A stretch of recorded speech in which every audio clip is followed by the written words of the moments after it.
Olá pessoal, meu nome é Ricardo e hoje a gente vai ver um pouquinho como é que a gente trabalha com bloco de código no DVPL.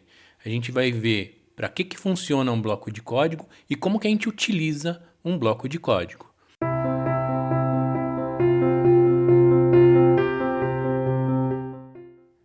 Nós vimos há pouco tempo atrás como é que funciona um array. O array ele nada mais é do que uma coleção de variáveis. O bloco de código ele é um pouco parecido também com o array, só que ao invés de ser uma coleção de variáveis, ele vai ser uma coleção de instruções. A gente vai começar a ver o exemplo para poder entender como é que ele funciona. Então eu já criei aqui um arquivo bloco.prw, inseri o include, inseri os comentários. A função é bloco, a gente vai chamar ela como o bloco, ela não vai ter parâmetro nem retorno.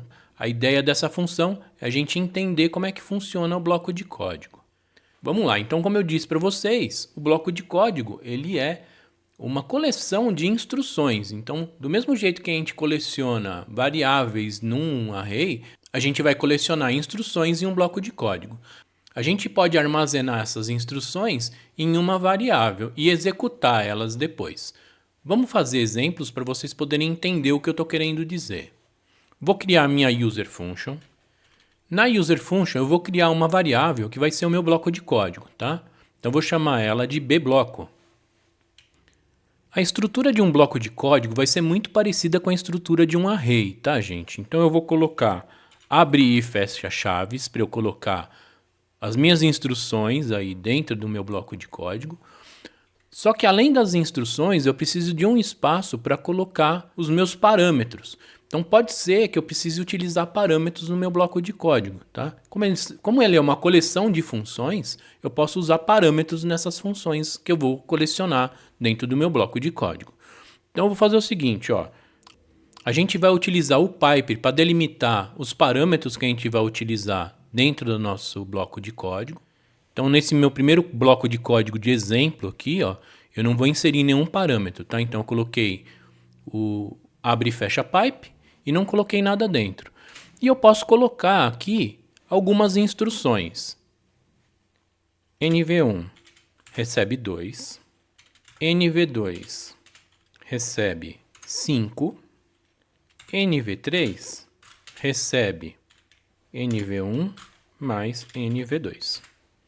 Então o que eu fiz? Eu inseri aqui alguns comandos no meu bloco de código, tá? Então primeira coisa, eu estou armazenando o valor 2 em NV1, estou armazenando o valor 5 em NV2, estou somando NV1 com NV2 e armazenando em NV3. Como é que eu faço para executar um bloco de código, gente? Eu vou utilizar o comando eval.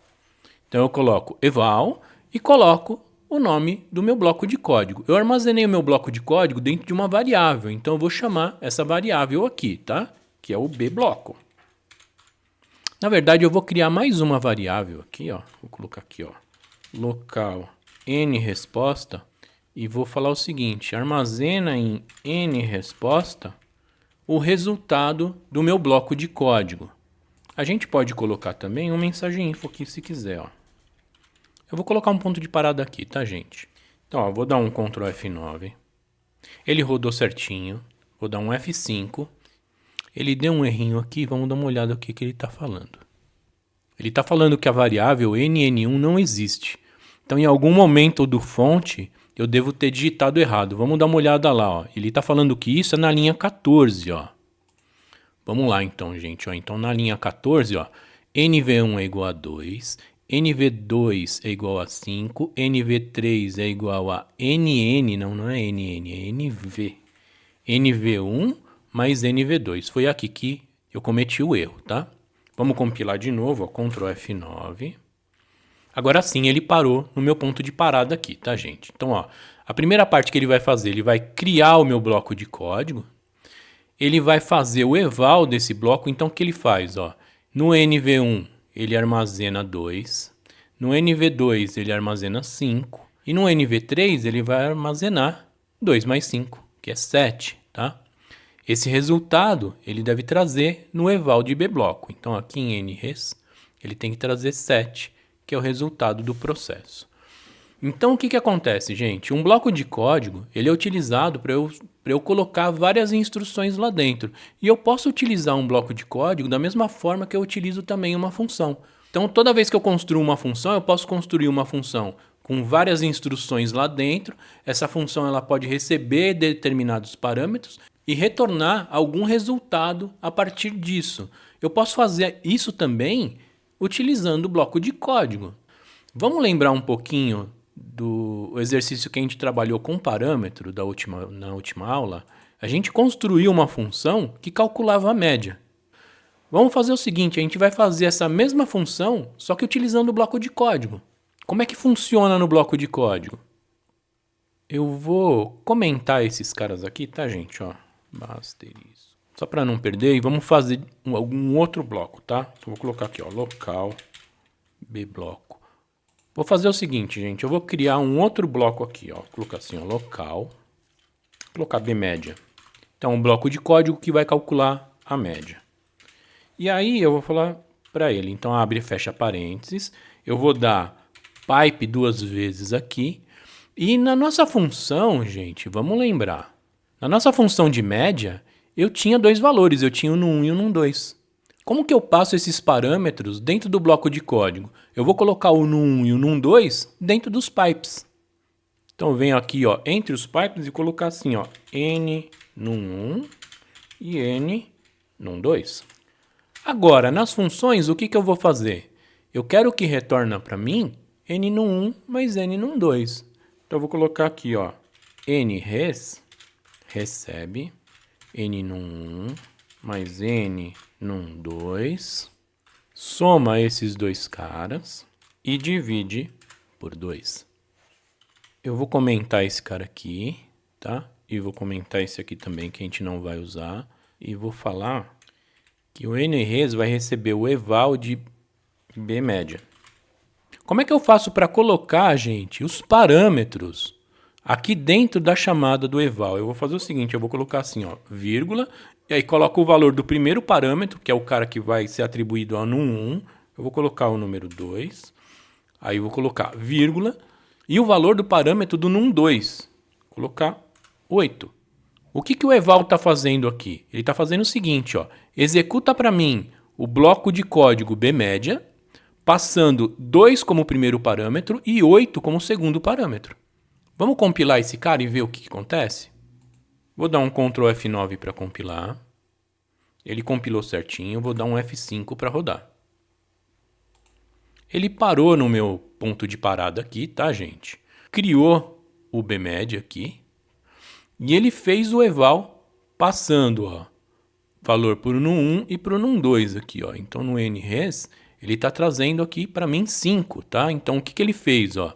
Ele atribuiu 2 ao num1, atribuiu 8 ao num2 e executou essa instrução, tá? Então, ele colocou em nres, 2 mais 8, 10, dividido por 2, 5. Ele está trazendo a resposta 5 aqui para a gente.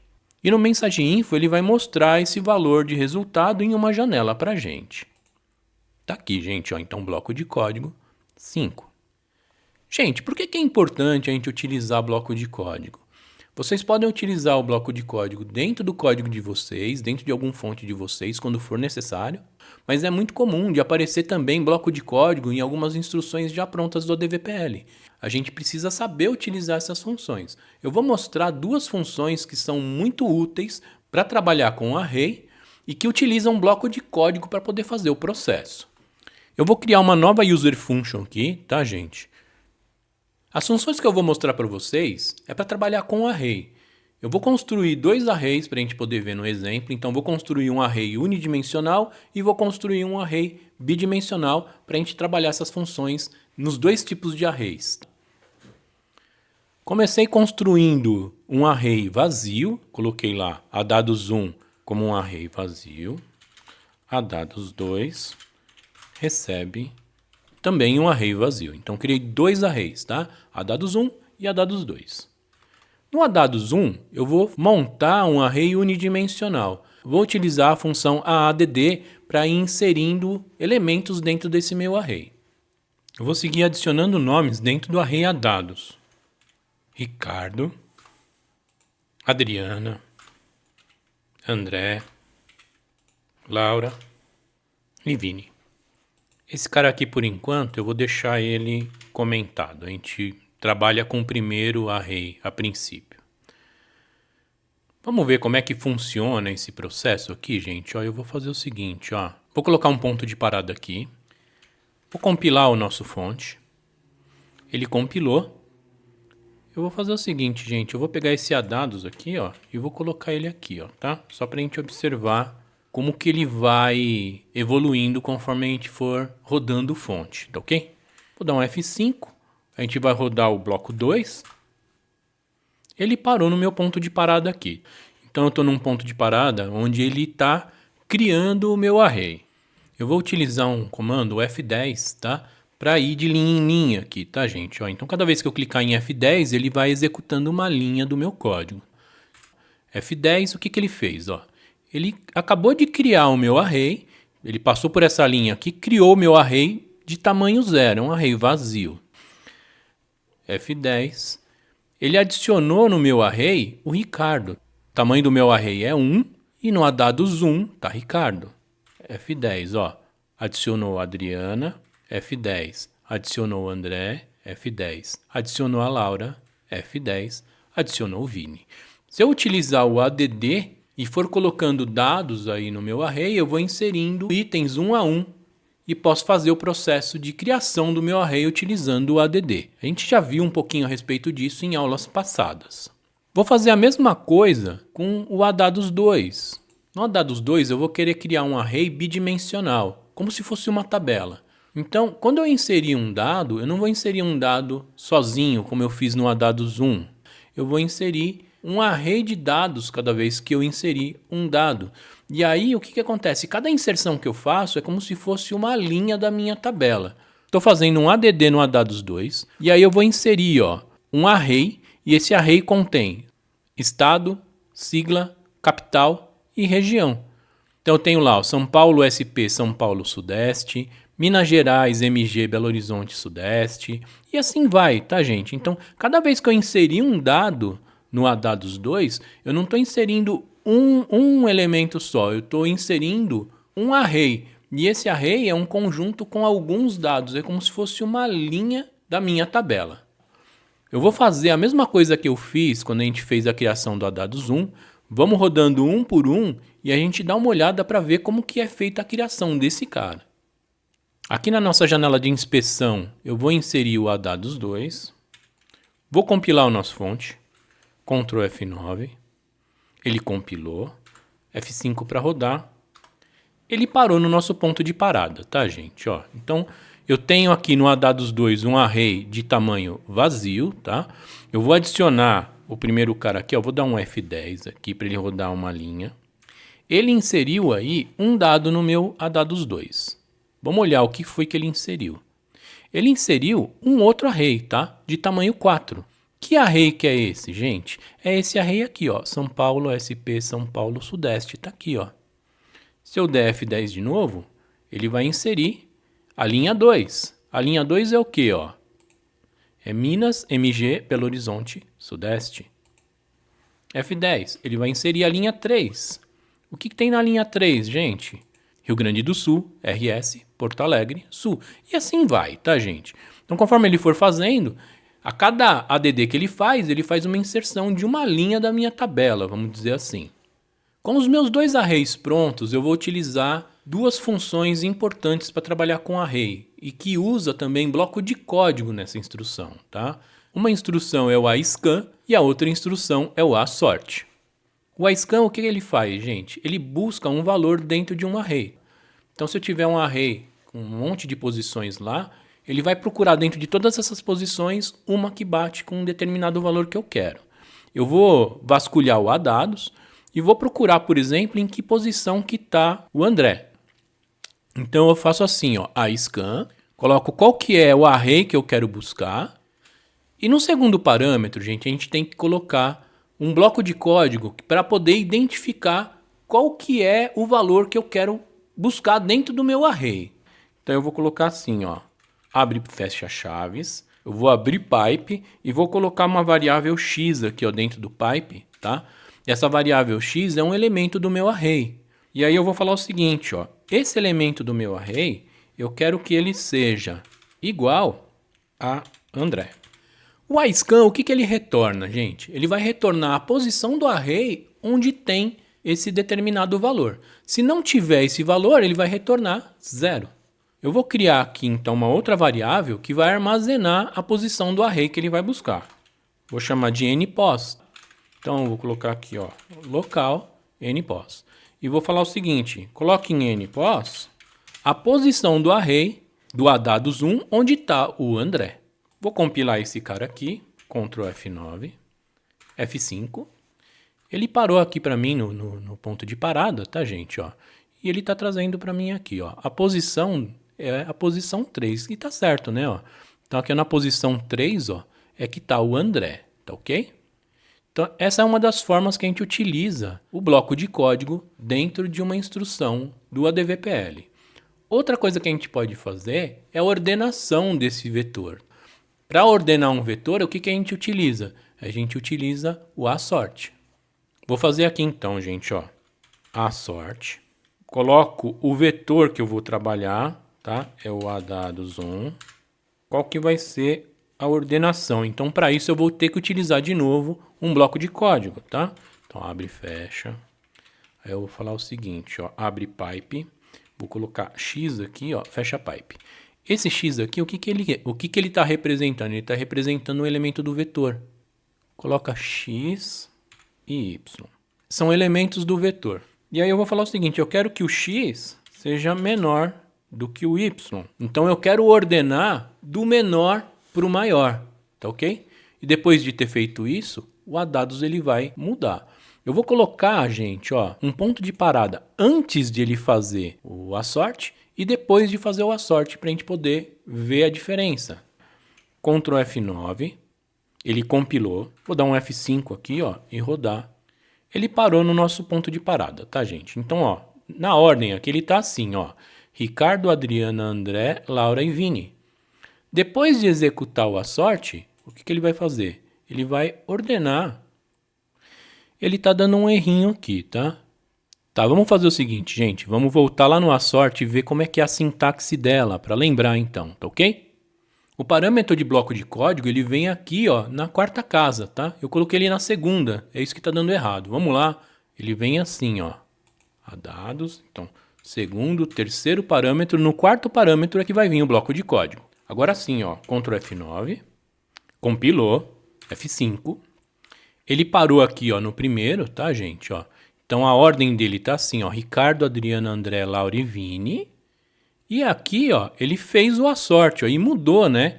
Ficou assim, ó, Adriana, André, Laura, Ricardo e Vini. Percebam o seguinte, ele fez uma ordenação aqui, ó, crescente, de A a Z, né, ó. Se eu quisesse fazer decrescente, o que eu fazia? Eu ia mudar esse sinal aqui, tá, gente? Eu colocava assim, ó, que o x é maior do que o y. E aí ele ia começar do Z e descer até o A. Se fosse número, ele ia pegar do maior para o menor. Então eu consigo fazer ordenação utilizando o assort e utilizando também o bloco de código. A gente pode fazer essa localização e essa ordenação também em um array bidimensional. Eu só preciso escolher qual que vai ser a coluna que eu vou utilizar para poder fazer ou a busca ou a ordenação. Vamos fazer para a gente poder ver como é que funciona? Eu vou comentar esses dois caras aqui, ó, e vamos criar um outro para o adados2, tá? Então, vou colocar assim, ó, npos, iscan, adados2. E aqui, gente, eu vou colocar o meu bloco de código. Então, aqui, ó, abre e fecha chaves. Aí eu vou colocar abre e fecha pipe. No pipe eu vou colocar aqui, ó, um x, tá? E aí, o que acontece, gente? O x, ele não é um elemento do meu array, só que o elemento do meu array também é um array. Eu preciso falar qual posição do array eu quero. Então, assim, qual coluna do array eu quero para fazer essa ordenação. Eu vou utilizar a terceira coluna aqui, tá? Que é da capital. Então, vou colocar assim, ó. Eu vou fazer a busca dentro do meu array e vou buscar dentro da coluna 3 qual que é o índice que está Porto Alegre. Então, ó, Porto Alegre ele está na posição 3 também. Vamos pegar outro caso. Vou colocar Florianópolis, vai, para ficar um número diferente. Então, ele vai buscar para mim onde que está Florianópolis, ele não tá com um acento, ele não vai encontrar, tem que ser igual. Vou colar aqui, ó. Então ele vai procurar onde está para mim Florianópolis na coluna 3 e vai armazenar a posição para mim aqui em NPOS. Vamos rodar esse cara e ver? Eu vou tirar esse ponto de parada daqui, tá, gente? Ó. Ctrl F9 para rodar, rodou certinho. F5, ele parou no nosso ponto de parada, gente. Ele está trazendo aqui, ó, que Florianópolis está na posição 5. Vamos dar uma olhada, é isso mesmo? Aqui em dados, ó, Florianópolis está na posição, na posição 5 do array, na coluna aqui, na coluna 3. Então ele busca para mim qual que é a posição onde um determinado cara tá. Se eu quisesse pegar, eu quero saber onde está, por exemplo, Pernambuco. Então, ao invés de eu buscar na coluna 3, eu vou buscar na coluna 1. Eu quero saber onde está SP. Então, em vez de buscar na coluna 1 ou na coluna 3, eu vou buscar na coluna 2 aqui, ó, que é onde está a sigla. E assim por diante, tá, gente? Então, eu posso utilizar o iScan para buscar um determinado dado dentro de um array, mesmo que ele seja multidimensional. Eu só preciso colocar certinho lá no meu bloco de código qual que é o lugar que ele vai buscar. A gente vai também ordenar esse cara. E para fazer a ordenação, eu preciso escolher a partir de qual coluna que eu vou utilizar para ordenar. Então, eu posso ordenar pela primeira coluna, posso ordenar pela segunda, pela terceira ou pela quarta. E aí eu defino por qual coluna que eu vou ordenar e faço a ordenação. O processo é o mesmo, tá, gente? Eu vou colocar aqui, ó, a sorte, a dados 2. A gente viu que tem aqui, ó, o segundo, o terceiro, é no quarto parâmetro que a gente vai colocar o nosso bloco de código. Então eu coloco aqui, ó, abre e fecha, aí eu vou ter os meus dois pipes, eu vou colocar aqui, ó, x e y, e aqui fora eu vou falar o seguinte, ó, eu quero ordenar crescente ou decrescente. Então se for crescente, x tem que ser menor que y. Se for decrescente, x tem que ser maior que y, tá? Como é que eu escolho qual que é a coluna que eu vou utilizar? Eu vou colocar aqui no meu índice, tá? Então, eu vou colocar um índice aqui, ó. E vou falar assim, ó. Ordena para mim pela coluna 1, tá? Opa, eu coloquei fora aqui. Aqui. Então, ele vai ordenar para mim a partir da coluna 1, ó. Vamos executar esse cara e dar uma olhada como é que ele fica, ó. Ctrl F9 para compilar. F5 para rodar. Aqui, gente, ó, ele ordenou pelo primeiro. Então, ele começa com Minas, Pernambuco, Rio Grande do Sul, Rio de Janeiro, Santa Catarina e São Paulo. Vamos supor que eu quisesse ordenar aqui pelo segundo cara aqui, tá? Vamos fazer? Vou trocar aqui, ó, para coluna 2, ó. Agora ele está trazendo assim, ó, gente, ó, MG, P, RJ, RS, SC, SP. Vamos supor que eu quisesse ordenar por aqui, tá, gente? Ó, pela terceira. Vamos fazer? Então, coloca lá, ó, coluna 3, ó. A gente tem aqui, ó. Ele começa com Belo Horizonte, Florianópolis, Porto Alegre, Recife, Rio de Janeiro e São Paulo. E assim vai, né, gente? Então, eu posso utilizar isso daí para qualquer coluna que eu quiser, eu posso trabalhar e fazer ou localização dentro de um array ou fazer ordenação dentro do array com base em alguma coluna que eu queira. Essa é uma das utilidades que a gente tem para bloco de código. Pessoal, essa é uma palhinha do nosso curso Seja um Desenvolvedor ADVPL, onde a gente trabalha um pouquinho com lógica de programação. E se caso você ficou interessado, dá uma olhadinha nesse vídeo onde a gente fala um pouquinho a respeito do curso. Se por acaso você quiser ter um pouquinho mais de informação detalhada, você pode dar uma olhada na descrição do vídeo, onde tem o link do curso, onde você pode ver também a ementa do curso.